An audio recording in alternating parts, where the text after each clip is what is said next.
এই যে লাউ শাক গুলা কাটতেছেন, এই যে কত সুন্দর লাউ শাক। এই যে রুনা আফায় আছে, আপনি আছেন আমাকে ঢাকায়া। বাইকু বাইকু ডিউটি দেরি আছে 10:30 আসবো। 10:30 আইব। সুন্দর করে সেকন করে লন জালি পাতা। লাউ শাক গুলা তো অনেক সুন্দর। কয় টাকা আনছেন?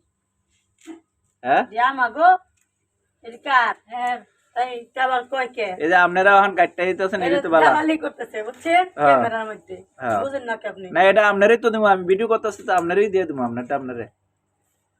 নিজের ক্ষেতের না কিনা? এই যে দেখ কত সুন্দর। কিনা কিনা এখনো 5 টাকার শাক। বাংলাদেশে এত 150 টাকার শাক দিত না তো। বাংলাদেশে এখন এই যে এই মোটা 30 টাকা 40 টাকা হ্যাঁ দেয় না 40 টাকা। আচ্ছা আমাকে ঘরের সামনে দিয়ে 40 টাকা নেশা নেবে। এটা কি আপনার বাইক না? উগাই গেছে 4 মাস হ্যাঁ এখন কেন সে দেখছেন? আমার টাকা নিয়েছে আমি ঝুলাই